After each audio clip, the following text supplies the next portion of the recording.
feared and feared through Killarney. Now I'm back to hitching with the wind. But if Mickey Flynn should ever find me, I'll throw me caution all behind me and square off on that son of a bitch again.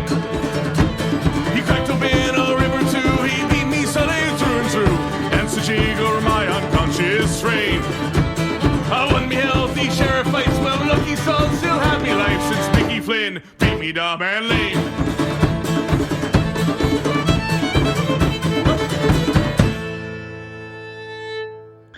Hey everyone, we are chasing the pennant tonight as I am Joe Borek hosting tonight, joined by Andrew Santangelo, one of our great hosts here tonight, as we have four in a row. Wow. 4 in a row for the Phillies. How you doing tonight, Andrew? Man, I'm doing very well. Very good day. Always good, obviously, when the Phillies win. Flyers had a nice playoff win, go up 3-1 in their series, and like you mentioned, 4 straight wins for the Phillies. I mean, it seemed like we were all ready to just kind of like jump off the bridge after they got swept to Baltimore, but in the snap of a finger, somehow this team has got it together. Bullpen's pitching better, and I'm excited to talk about this winning streak right now. Yeah, it's been huge. It's also against, obviously, the Red Sox ain't the Red Sox, but you're still beating a team that has a good lineup, and that's something you like to see from this Phillies team. You get to outslug a team 13-6. We'd like to see that, obviously, from this club. But what I wanted to start out with is exactly that. These are two teams that don't have the best pitching, but we have usually our starters carry us, and our relievers are the issue, where bullpen or Boston's the exact opposite. Their bullpen normally does better and their starters stink. Obviously tonight, well, Boston's starter did stink, but so did ours. with Zach Eflin struggled in 4 innings and gave up 5 hits for 4 runs and 4 earned and walked 3 people.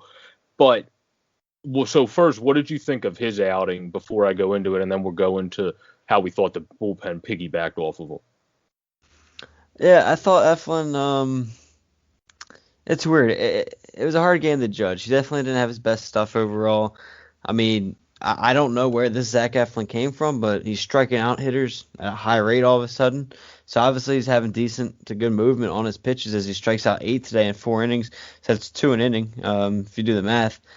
But the problem was he gave up the 4 runs, gave up a lot of base runners, had 5 hits. He didn't have his command today, had 3 walks in 4 innings, so his command definitely needs to get better in that sense. And I think he's a guy, he's going to give up the hits and those different hits here and there.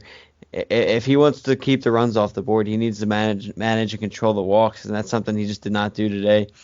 And then, especially when he's turned into this kind of strikeout pitcher, he's not going to get that ground ball rate and get the double plays that he used to get and rely on to get out of innings. So that's what I took away from his outing today, is he's got to get better with his command and limit those walks, because I think that's what comes back to bite him the most there. I would agree with that. So for Eflin, since he's a streaky pitcher, are you worried at all with having one rough outing against Boston? They are a good lineup, like I said. So does that worry you at all that he's going to not bounce back right away? Or do you think he's a guy that does usually bounce back right away? It's tough with him because, to me, I don't know how his back's feeling. I don't know what his injuries are feeling. But to me, he hasn't really looked right all year. I know they're giving him the pitch count issues and stuff, and he's found ways to get out of innings these last couple games, or not even the last couple games. He found ways to get out of innings against the Yankees, but like this is his second kind of bat. He's given up 8 runs now in 10 innings, so it's obviously not what you want. In his last 2 starts there, he's walked now a total of 4 batters in those 2 games. But like I said, it's really weird because this guy that used to not strike out guys at a high rate, he's now got 18 strikeouts in his last 10 innings. Like, I would have never put that into a Zach Eflin's wheelhouse.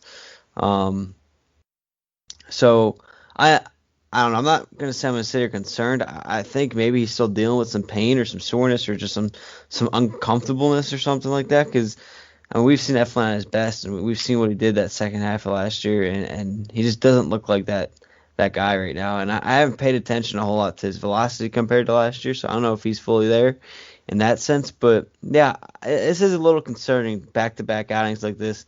I know, like you said, the Red Sox have a good lineup, but to me, it was the command more than the actual hits that bothered me. Yeah.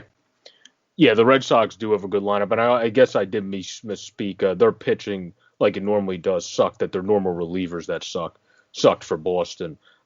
Where Zach Godley actually for once pitched a solid, decent game. So good for him. Um, but we still ended up hitting and shellacking their bullpen after. But I bring that up because that's what I wanted to get into next. This was a very unconventional way to win for the Phillies. Like we just talked about, Zach Eflin struggled, and I agree with you. It could be maybe because there's some stuff he's still battling back from, still trying to get the full feel back. But whatever it is, he struggled. And Blake Parker again came out at field to shake. Blake Parker, he steals that from the Flyers. Like he must look at the Flyers hashtag and go, I have to shake even more on the mound. But that guy, amazing at what he does. He probably should have been up like Jack Fritz said right away, but he looked good out there. And Tommy Hunter looked good out there in an inning. So what did you think of those two's performance before we get on to Jose Alvarez, who struggled a little bit in his outing? Yeah, I think first we'll go in order tonight. Blake Parker pitched first there, and ever since being called up, I thought he's looked fairly well. I mean, in a spot you needed a guy to step in and give you innings, give you work. He's done exactly that. I know it's only 3 outings, so I'm not going to jump off here and say he's the greatest next reliever, but he's thrown 4 1/3 now and has pitched scoreless. In that 4 1/3 inning, he now has 7 strikeouts in those 4 innings. So again, very efficient, going in there, getting the job done. Yeah, he's giving up a hit in each outing, but for some reason, relievers do like to do that when they come in. Second time, he's struck out 3 in an outing. So he's giving you more of an inning at work twice now, so can kind of do that extra job there. But very encouraging stuff from Blake Parker. Very good fill in here. Hopefully it can continue. I mean, overall career stats, he's a pretty good pitcher, a 3.53 career ERA. So obviously he's got some faith there. And then, go ahead. No, I was going to say that's a very good point. But I was going to ask you in follow up. I didn't know if were you done talking on Parker, because I was going to say with Hunter, what do you think of him now having 2 straight really good outings after struggling against the Orioles in that one outing back on the 11th? He had a good outing against the Mets after that, and now he's had a good outing, obviously, against the Red Sox. Yeah, exactly. These last 2, very encouraging for him after those 2 hiccups in the road this year. I think you actually alluded to it before on a different podcast about how this is going to be a weird year for relievers ERAs, because obviously it's going to be a little higher with less work and everything and that such. But yeah, again, obviously it hasn't been the best. But Tommy Hunter, I mean, he's given up runs in just two outings so far on the year. So obviously if he can control that. But yeah, very encouraging to see him get those 2 back-to-back scoreless outings. 3 of his last 4 have been scoreless. It's funny because the 3 teams he actually were the scoreless against, the last 4, were the Braves, Mets, and Red Sox, and he gave up runs to Baltimore. You would have thought Baltimore would be the team he'd dominate. Not so much for most teams in the MLB this year. They're a surprise team right now in general. Exactly. It's fun to watch Baltimore do that. I know it obviously sucked against the Phillies, but it's always fun to see these underdog teams kind of do well. So hopefully they can continue that success. But no, I think Hunter, another guy obviously coming off injury, going to take a little bit to find rhythm, and I think these last 2 are very encouraging signs for him going forward. I don't think they'll go back to back with him yet, so I don't think he'll be available tomorrow. But obviously with the doubleheader on Thursday, he'll have to be ready for that. So I'll be ready to see him pitch on Thursday, because I'd expect him against Toronto, whether it be in a safe situation or just a high leverage situation. But no, back to back, very encouraging for him, lowering that ERA a little bit. And I'm not going to sit here and say the bullpen's all fine and dandy now, but these last few games, they actually, I mean, you got to give credit where credit's due. But the unfortunate thing is they're not clicking at the same time. Like, Alvarez gave up a run tonight. That's something we haven't seen yet this year. So they just can't click at the same time. Like, now that one's doing well, the other guy gives up a run, and you just can't get that scoreless night completely from the bullpen. And like tonight, you get another 2 runs given up by them. It just doesn't matter tonight because you had such a big lead.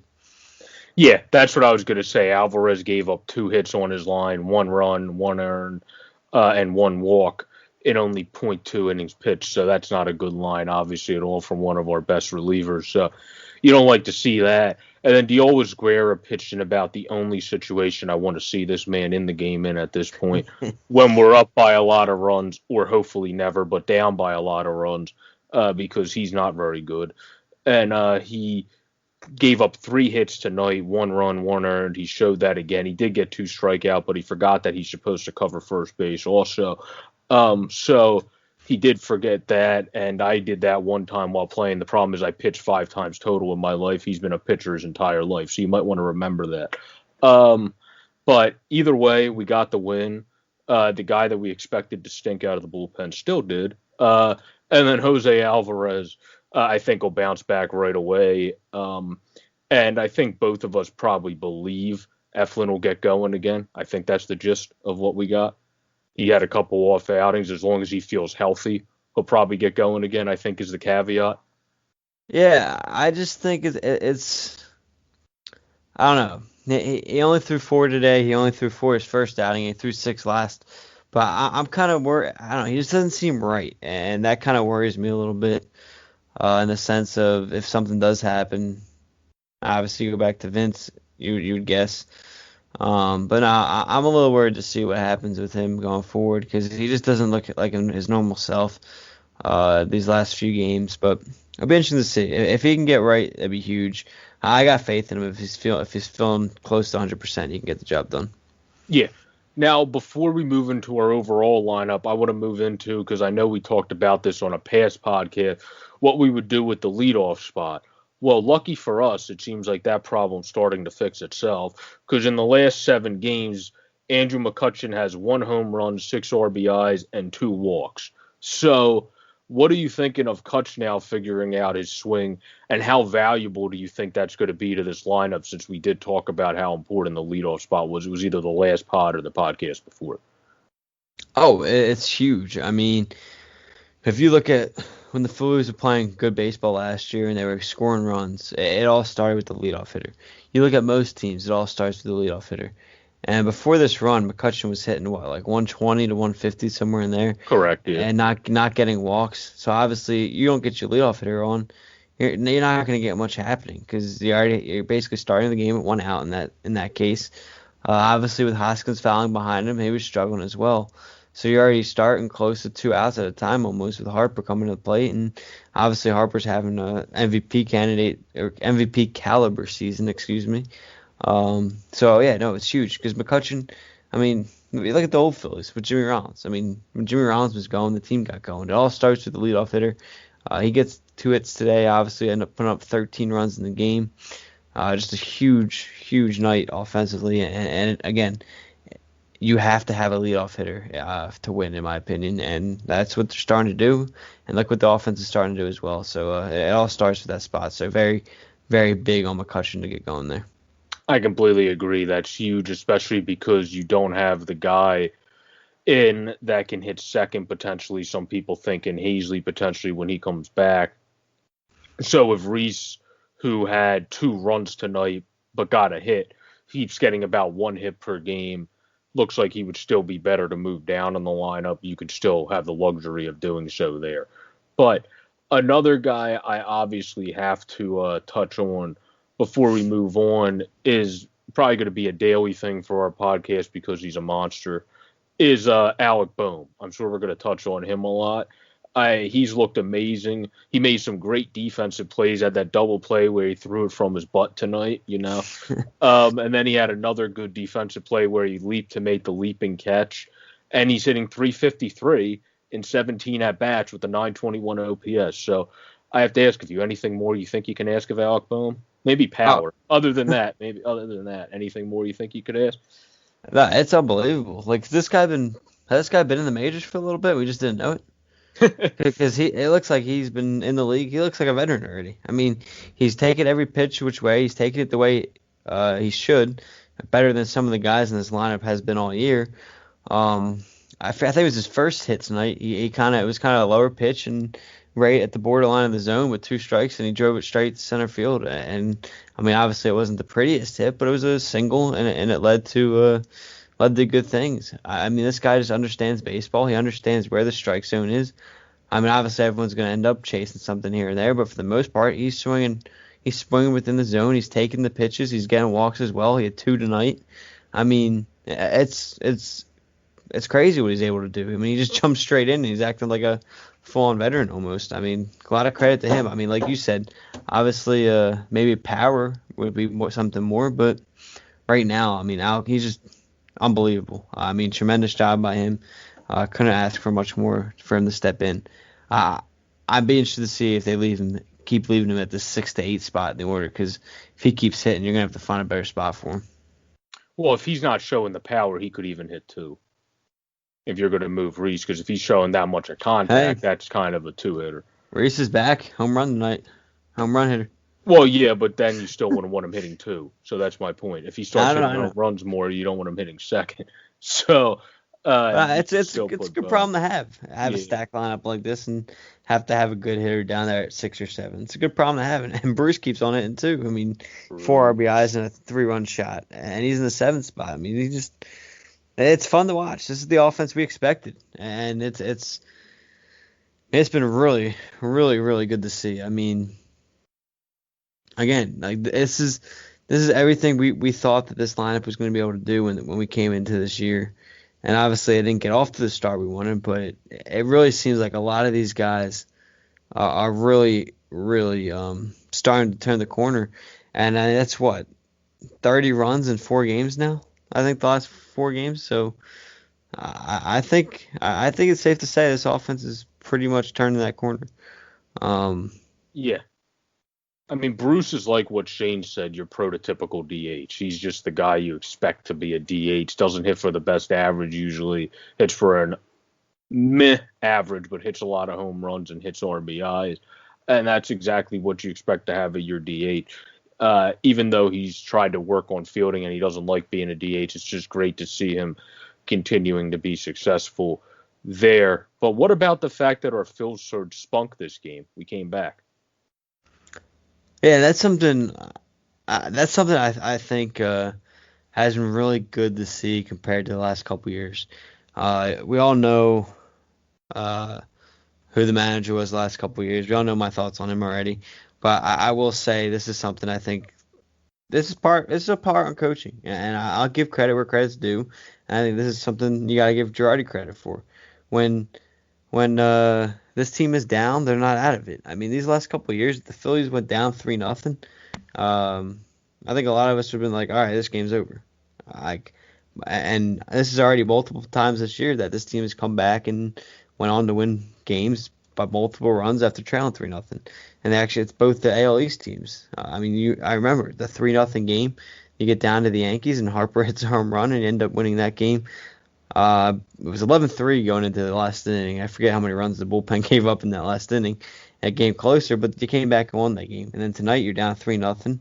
You put up 13 runs in the final 6 innings of hitting, and you get the job done, win 13-6. And Forever has problems with the Fernando situation. The Phillies had a 7-run inning tonight, and that is why you don't give up that at bat. I just had to throw that in there. Yeah, no, but Bruce, who we talked about as getting it done, he did get it done tonight, not just with the homer, but also getting us started in the comeback with the single off of Zach Godley to score Didi Gregorius and then move Bohm to second in the 4th inning. And then, of course, we had Rhys Hoskins, who we talked about, is looking a little bit better at the dish each and every game. Had a home run to the opposite field, which is great to see, to right field and Fenway. What did you think about that? I thought that was the swing we exactly want to see from Rhys on those type of pitches. Yeah, I love to see that from Rhys. And he's been doing it the last couple games. Obviously, I think it was Saturday night against the Mets, and that 6-2 win. He went opposite field and had the double in the gap. I mean, let's be real. This would have been a double in the gap off the fence in most stadiums. Luckily, he hit it to the spot where the wall is about my height, maybe. and it ended up bouncing over off after hitting the top of the wall. But obviously, with the guy struggling, he's going to take that home run any day of the week, and hopefully that gets him going for more power to come.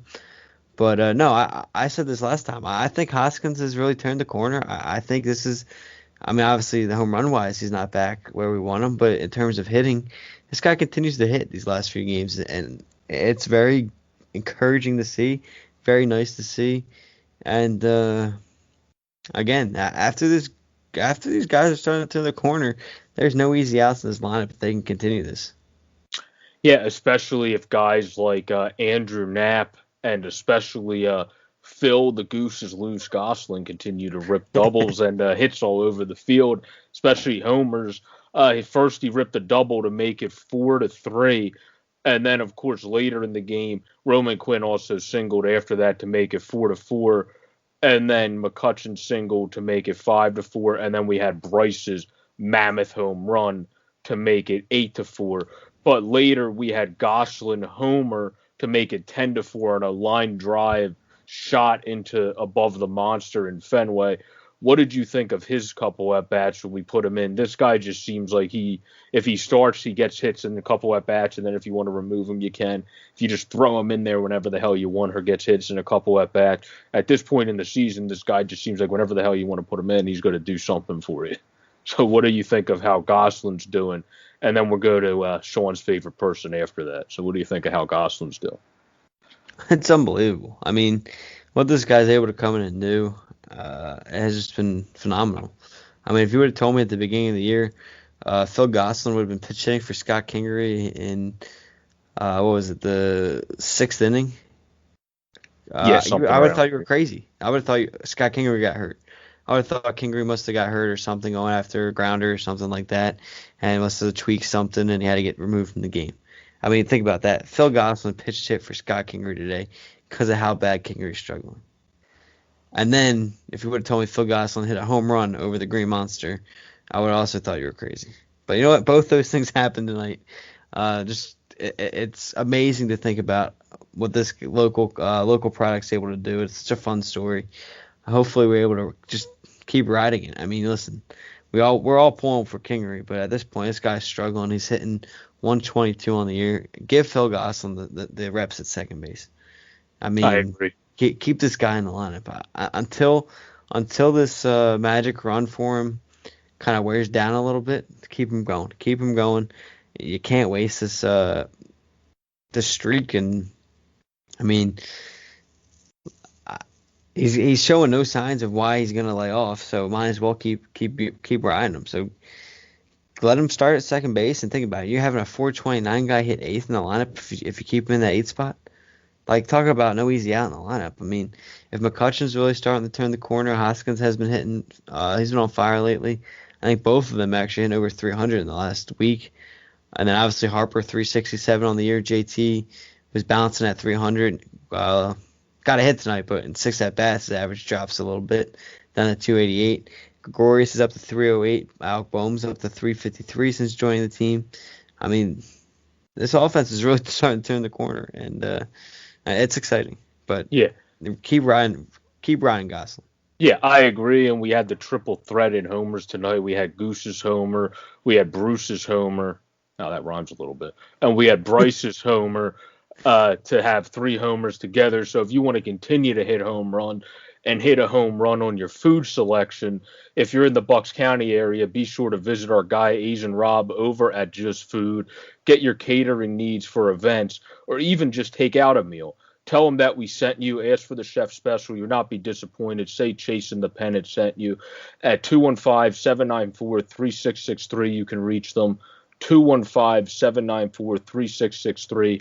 Again, that is Just Foods. Ask for our guy, Agent Rob. He has all your catering needs, all your food needs, and your mouth or you will not be disappointed. Again, 215-794-FOOD. So as we move on now in the podcast, we'll move on before we move on to Bryce's Mammoth Bomb to real quick talk about how he's caught games very well this year and just continues to hit all of a sudden. So I guess Joe Dillon did fix Andrew Knapp. But Andrew Knapp, Sean's favorite guy. What do you think about him so far? Listen, you know my thoughts on Andrew Knapp from last year. Coming in the year, I was expecting that same Andrew Knapp. Um, I don't know where this has come from. I mean, I guess you could say Joe Dillon He fixed was a him. second round pick. Come on, got to give him some credit. I'll give him credit if he's keeping this up at the end of the year. But no, I mean, again, it's phenomenal to see. And I think this kind of shows you where we're at from hitting coach to hitting coach last year to this year. I mean, obviously, the team had faith in that because they used him at DH at times. They used him as pinch hitters, and he never got the job done. And then all of a sudden, he's playing this year and he's at 462. I know he's obviously only starting a handful of games, but when he's playing, he's taking advantage of the opportunity. And tonight he comes off the bench because you're blowing your opponent out, and he just gets a hit. I mean, it's crazy to think about what he's able to do right now, and it gives you confidence because now on days, obviously, JT needs to sit. You can have confidence that he can get the job done, and JT can DH, and you can have two solid bats in the lineup if Knapp's able to keep that up. I agree with you. I agree. I think Knapp, I mean, that's going to give JT a chance to get his legs rest, and that's huge for the Phillies, obviously, with how well he's doing. You're going to keep his bat hot if you don't put him back behind the plate as much as well. So I completely agree with that. But out of other players, we, of course, had Bryce hit another bomb, and I believe JT had one hit on the day. Yeah, one hit on the day. So how do you think of the guys that Diddy also did great again with two hits? What do you think of our core continuing to do well now with what you alluded to earlier, the other guys around them getting going? Because when that gets going, that's mighty dangerous, as you alluded to earlier. Yeah, this is something we really missed last year. I mean, if you look at last year and why we struggled hitting wise outside obviously the pitching was here and there, was the guys were never hitting at the same time. I mean, obviously Harper started slow, then eventually turned it on, and when he finally turned it on, you had Hoskins go in one of the worst slumps you ever see a major league player go into in that second half. So you never really saw these guys starting to swing the bat at the same time. Obviously McCutchen goes down in early June, so you lose that leadoff hitter in that sense. And then obviously Segura struggled at times last year, and obviously Gregorius is playing at a high level right now. And then, so I mean, this is what we expected these last few years that we've never been able to have. And you know, I know we've seen some stretches here and there from the last couple of years, but I think this is going to be more than just a small stretch. I think these guys have proven it before, and the ones that are starting to play well. And I think it's really starting to turn the corner. And we've mentioned it before. We knew the offense was eventually going to get hot. It's just a matter of how well can the pitching keep us in games and keep winning games. No, that's a very good point. I completely agree. The offense is never, we thought, going to be the issue of this team. It was always going to be the pitching as the Achilles heel. But I think we about covered everything of our post game here on this game. Tomorrow, though, the matchup is again a pitching matchup that favors us in Kyle Hart. I heard Jose say that on yours, the Red Sox favorite, everyone's favorite pitcher. Was picked in like the 700th pick. But yeah, he was picked in the 19th round, not the greatest pitcher. So hopefully the Phillies hit him. I would have to imagine by default Gosselin's going to be in the lineup after looking good tonight because Kyle Hart's also left-handed. So I would have to say he'll be in. But what do you think of that matchup tomorrow to wrap us up here in the final few minutes? I think the Phillies should win tomorrow. I mean, Kyle Hart, I know it's only been one start, but you mentioned how late in the draft he was picked. Got blown up, 22 ERA now coming into this game. You have a veteran on the mound in Jake Arrieta. You really should win tomorrow's game. Obviously, it's going to come down to can the bullpen maintain their recent improvement to limit the Red Sox, because like we mentioned, the Red Sox have a good offense, so you got to be careful with that because you very well might lose a 12-10 game kind of game in this series like this. Because say Arrieta gets blown up tomorrow and both pitchers come out and it's 7-6 whoever. I mean, obviously both bullpens struggled as we saw tonight, and then we already know the Phillies. So then the bullpens give up 4 or 5 runs. Now you're looking at 11-10 game or whatever. So that's what we got to be careful of. But I expect, I think Arrieta pitches well tomorrow because I think with who the Red Sox are going to be throwing, and obviously McCutchen, Hoskins at the top of the lineup, and then JT at the 4 spot. 3 or 4 That's what I hitters. was going to ask you. Do you think JT's going to go back-to-back since it's a 135 game? Do you think that's why they subbed him out? Yeah, I think they're just getting him off his legs a little bit, and we've seen it the last couple games. Even when he hasn't caught, he's been DHing lately. So I think he's going to either way he'll be in the lineup tomorrow, whether it's catching or DH. Okay. And then obviously with the doubleheader on Thursday, he's only going to catch one of those. So I'd expect him to catch. I'd say the day game. I'd say they push for him to catch tomorrow at 1:35, and then he'd catch the nightcap of the doubleheader game. Would be my guess. These next couple of days. But with Kyle Hart being a lefty and obviously his struggles, I expect the Phillies to jump up early on this guy in the first inning, put up a couple runs, and let Arrieta just get comfortable with the lead and kind of cruise control from there. I expect a nice Phillies win tomorrow. Yeah, so do I, especially because Bruce and Bryce have both been locked in and doing well against left-handers as well. And Quinn, the last couple games, has looked good against lefties, which from the right side is normally where he doesn't look as pretty. So it was nice to see some solid swings from him from the right side recently as well. So I completely agree. I think we stock up a lot better against them. And then we go into what I think personally is a tough doubleheader with the Blue Jays. They're a tough team to play, depending who you get on the pitching matchups. But offense, lineup-wise, just like the Red Sox, you can go into a slugfest. So it would be nice to get a series sweep followed by, after getting a sweep of those pesky Mets, to now sweep the Red Sox, and then go into sweeping potentially, hey, let's just make it 3 in a row and maybe even sweep the Blue Jays in a doubleheader at that point. Then we'll be all holly jolly and not know what to do with ourselves here in Philadelphia. But, Andrew, I don't know if you had any final points for this post-game podcast, as our Phillies now make it 4 straight, and I know Andrew and I personally believe it will be 5 straight tomorrow because we like the matchup tomorrow. So let's hope that our predictions hold true. Yeah, no, absolutely. I think I think you're seeing this team start to turn the corner. I think anytime you get a new coach or manager, it takes a little bit.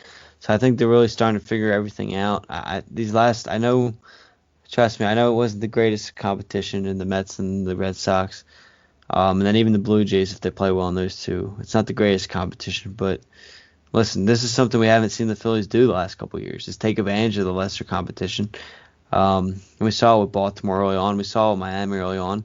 They already struggled with this team. So even if you start taking care of these bad teams, not only is it going to be good, obviously, for yourselves, but it builds confidence. And this is what this team needs going into not only a big series against the Toronto Blue Jays, not big series, series against the Blue Jays, hopefully continuing that confidence.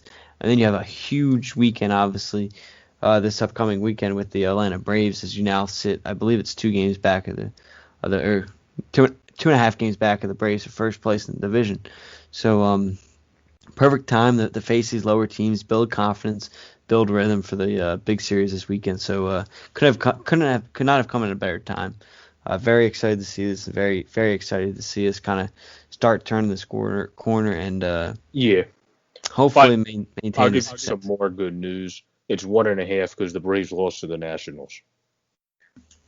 Did they? Okay. Yeah, so I guess I don't lost know. to the Nationals and we won. It's 1.5 games.